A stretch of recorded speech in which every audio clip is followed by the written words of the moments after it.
Coucou les loulous, ça sy ny tontolo tsy hita maso épisode faha-efatra ilay matotoa tsisy loha izay no ataontsika lohateniny.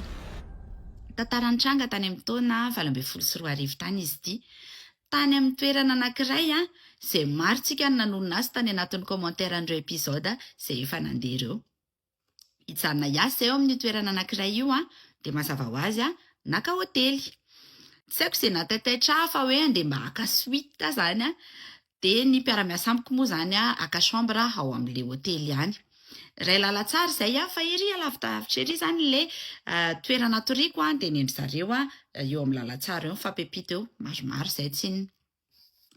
Rehefa tonga tao amin'ilay hôtely dia efa niteny ilay mpiara-miasa aminay anankiray hoe fantatrareo ve ny réputation an'ity hôtely ity fa tao misy matotoa ny ato.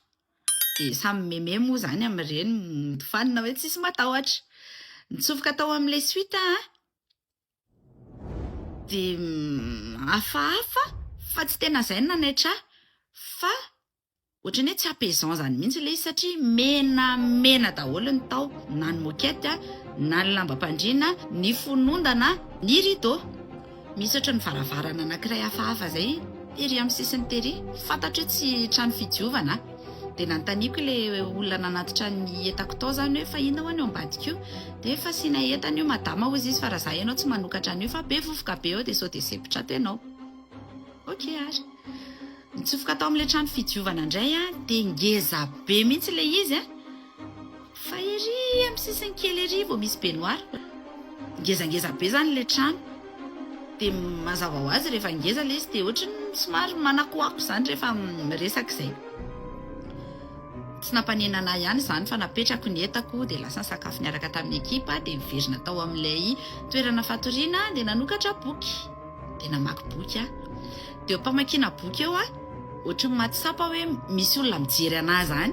Tsika rehetra ohatrany manana an'izay tsy haiko iny sixième sens ve zany hoe rehefa misy olona mandinika ela be ianao dia tsapanao ilay izy dia farany ohatrany hoe mijery an'ilay olona ianao dia mifampijery nareo ohatra dia hoe ianao ilay mijery anateo fa izaho zany ao anatin'ny saiko efa fantatra hoe tsisy olona hijery anahy zany satria izaho rery no anatin'ilay chambre. Dia toizako ihany ny famakiko boky dia ohatrany hoe 10 minitra ao aorianany iny ohatrany hoe voasitina ihany hijery eo an-tongom-pandriana ihany dia nitrakana na ohatr'izao dia gaga fa misy aloka mipetraka eo an-tongom-pandriana ohatrany hoe olona fa tsisy lohany. Dia mijery anazy ohatrany hoe tsy tafiteny tsy tafanao ninina dia mahitako hoe vehivavy ilay izy ohatrany hoe manao robe fotsifotsy sa tsy haiko izy koa raha teo koa mipetraka fa izy tsisy lohany tena mampivarahontsana be anahy. Dia ohatrany hoe teo aloha zany tsy haiko iray minitra dia teny tsy tafateny dia tonga tamina fotoana anankiray ohatrany andeha moka teny ny vavako dia lanjavina izy. Resaka an'ilay izy dia nikoropaka teo aloha zany izaho dia naprimiko ny entako dia nidondomiko tao amin'ilay tranon'ilay mpiara-miasa amin'ny anankiray hoe tena andany izy matory eo amin'ilay efitrano tokony hatoriako fa izaho atory eo amin'ilay toerana natoriany izay kelikely moa zany ilay chambre atao. Nampirehatra jiro mandra-parain'ny andro tsy dia nahita tory firy. Rehefa tonga teo amin'ny pisakafoanana maraina dia niteny anahy zareo satria rolary zareo dia niteny anahy hoe ay fantatray hozy izy hoe manino Laurent tsy nahita tory tao amin'ilay chambre teo. Dia hoe fa maninona dia ohatra misy zavatra mikorotandrotana izany hozy izy fa izay ary naika tsy natory. Dia izaho moa tsy niinsista moa zany fa nitohizana ihany ny fisakafoanana. Dia izay.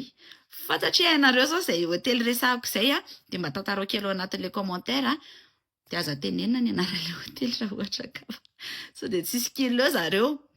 Izay indray ny tantara androany dia manaraka indray dia bisous be.